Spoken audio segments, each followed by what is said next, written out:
It's easy to focus on how others make you feel, but have you ever asked them, how do I make them feel? Start by paying attention to your own thoughts. He makes me so mad. She always makes me laugh. I can't believe she's making me wait again. He actually makes me feel like I can learn this math stuff. It's easy to forget that we have the power to affect how the people around us feel. When you invite a new kid to join you for lunch, you make them feel included. When you thank a teacher for helping you with a tough writing assignment, you make them feel appreciated. When you offer to play with your little sister, you make her feel valuable to you. And when you help your mom fold and put away the laundry, you make her feel loved. Treating others with kindness isn't always easy, especially if you're not in a great mood yourself. But when you follow Jesus, God's Spirit comes to be with you. The more time you spend with God, the more kindness begins to grow. As you take time to show others they are valuable, they can see God at work in you. That's why kindness is an amazing way to worship God with your life. Because worship is about more than just singing loud, it's all about living loud.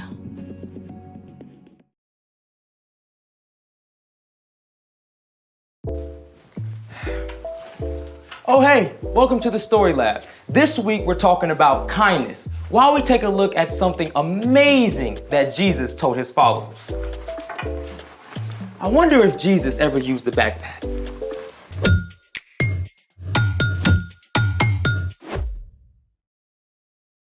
Hey, I'm Carter. And I'm Zeke. We're talking about kindness, which is showing others they are valuable by how you treat them. Are you sure you're ready for our hike? Working on it. I just, haven't done much hiking. Understandable, but not to worry. What have you packed so far? Just Dwight. Hey, he's my buddy. Yeah, okay. Now it's time for you to see what's really important to pack.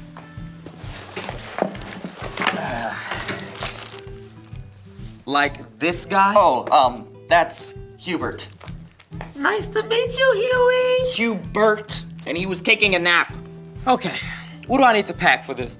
Oh, I'm so glad you asked. The most important thing to take on the trail is, drum roll please, water! It's super important to stay hydrated while you're hiking. Now for number 2, rain poncho.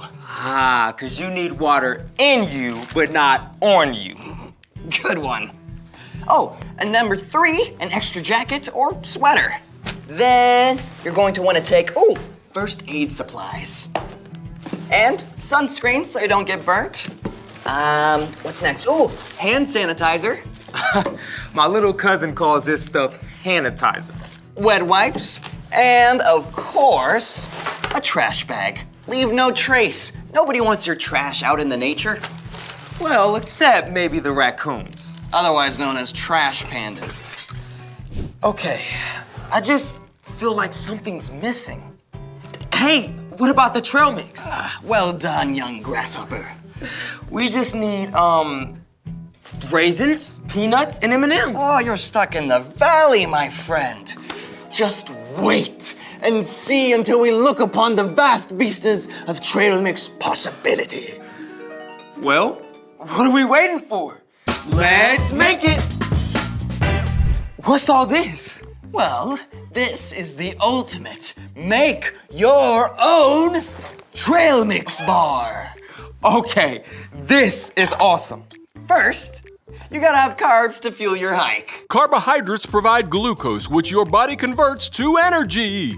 You can find carbohydrates in dried fruit like raisins, cranberries, banana chips, and even stuff like pretzels or cereal. And you also need healthy fats. Nuts like peanuts and almonds, pumpkin and sunflower seeds, and even coconut chips, if that's your jam. Healthy fats provide energy while helping to make your bones strong and keep your brain healthy. So your mind is sharp and you don't get lost in the woods. What about this stuff? Oh, that's how you jazz up your trail mix. M&Ms, mini marshmallows, or peanut butter cups, chocolate chips, anything you want, really. But now, it's time to mix it up your way. This could take a while. You really went all out. I try. Speaking of going above and beyond, it's time for The story before the story. Today, we're in the book of Matthew. Matthew is one of the 4 books called the Gospels. These books tell stories from the life of Jesus. Matthew was written down by one of Jesus' followers, a tax collector whose life was turned upside down by his friendship with Jesus. When Jesus was about 30 years old, he began to travel from town to town, teaching and healing. Everywhere Jesus went, big crowds gathered. Many sick people were desperate to be made well, and Jesus healed them. But Jesus also cared about people's hearts and minds. So he showed them what it looks like to love God and love others. Which is where our story starts. Take it away. Hey everyone, I'm Brian. Big crowds showed up wherever Jesus went. So one day he took his followers up to a mountainside where there was plenty of room. And as Jesus sat down and began to teach, more and more people gathered. Blessed are those who are spiritually needy. The kingdom of heaven belongs to them. Change can only happen when we realize that we need help. Jesus went on to offer that help by explaining what it truly looks like to treat others with God's love. And it's not just about following rules. Here's one of the things Jesus said. Suppose someone forces you to go 1 mile. Go 2 miles with them. Wait, what? Rewind. Suppose someone forces you to go 1 mile. Go 2 miles with them. Okay, there's a lot here to unpack from our hiking packs. First of all, this someone is not your parents making you walk an extra mile on a family hike.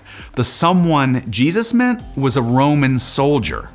Forward march! Now at that time, Roman soldiers were sent to all corners of the empire, including Judea. They marched on foot, carting up to 60 pounds of armor and weapons, plus food, cooking supplies, and even tent materials. That's a crushing amount of weight, especially if you're not trained to carry it. Here's the thing though, by Roman law, soldiers were allowed to choose any random person along the road and force that person to carry their gear for a whole mile. You there. Who? Me? Yes, you. Take my pack on the double. If you were picked, you had to do it. If you refused, you could be severely punished. Okay, I got it. You had to go 1 mile with the soldier. But after that, you were done. No one could make you carry that weight an extra step. Whew! Now because of this, Jesus' followers must have been shocked when he told them to go 2 miles? Wait, the Romans are enemies, and we're supposed to be nice to them? I thought Jesus was supposed to save us from the Romans. Going an extra mile sounds like being weak and giving in, letting the Romans win. But in truth, it was an incredible way for God's people to stand up. See, a Roman soldier could take 1 mile, but a Jewish person could choose to give a 2nd mile. It was an act of power and trust in God. That's a mile. Nah, I got this for another one. Years later, the Apostle Paul wrote, "Don't let evil overcome you. Overcome evil by doing good." When you do more than is required, even when it's not fair, you show that the other person does not have the power to control you. And you can show God's love to those around you as well. Now let's take one more look at our verse. Suppose someone forces you to go 1 mile. Go 2 miles with them. So, keep your eyes open for opportunities to go above and beyond, okay? Because when you choose to be kinder than you have to be, others can see God at work in your life. The end.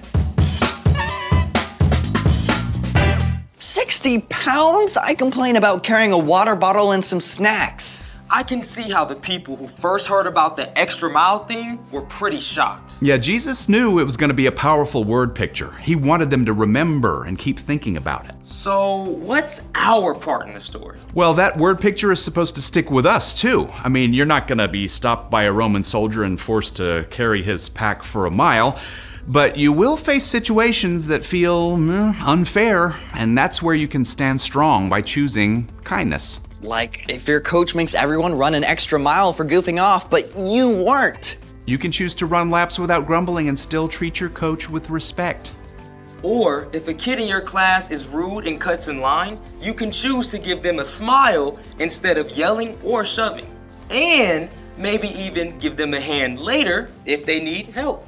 It's a great way to show that they can't control you. But that doesn't mean you have to let them bully you either. That's right. You can respond with kindness, but still tell a teacher. And there are other ways you can go above and beyond to be kind. If it's your turn to empty the dishwasher, take out the trash too. Or pack your brother's lunch too when you pack your own. And anytime a parent or teacher asks you to do something, you can choose to do it with a good attitude. That is a tough one. No kidding. But you can always ask for God's help to show kindness in tough or frustrating situations. Well, thanks for going above and beyond to hang out with us. It's my pleasure. Now, I gotta get my miles in. See you next time. So, here's the thing. Be kinder than you have to be. Well, would you kindly show me your trail mix creation? I'll do you even better. Have some. Thank you. Oh, real good. I think I need a translator. Thanks for joining us in the Story Lab. See you next time. I'm gonna do more. You want some? I'm good.